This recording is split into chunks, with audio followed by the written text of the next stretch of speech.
Nehemiah 5. Now the men and their wives raised a great outcry against their fellow Jews. Some were saying, "We and our sons and daughters are numerous. In order for us to eat and stay alive, we must get grain." Others were saying, "We are mortgaging our fields, our vineyards, and our homes to get grain during the famine." Still others were saying, "We have had to borrow money to pay the king's tax on our fields and vineyards. Although we are of the same flesh and blood as our fellow Jews, and though our children are as good as theirs, yet we have to subject our sons and daughters to slavery. Some of our daughters have already been enslaved, but we are powerless because our fields and our vineyards belong to others." When I heard their outcry and these charges, I was very angry. I pondered them in my mind, and then accused the nobles and officials. I told them, "You are charging your own people interest."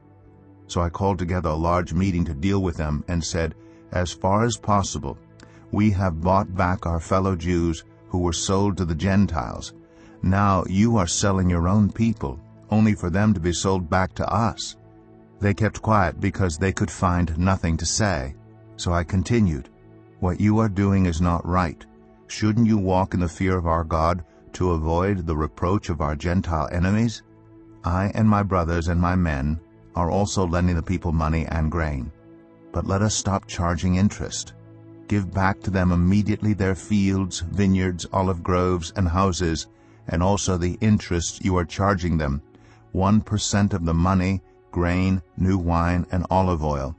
"We will give it back," they said, "and we will not demand anything more from them. We will do as you say." Then I summoned the priests and made the nobles and officials take an oath to do what they had promised. I also shook out the folds of my robe and said, "In this way may God shake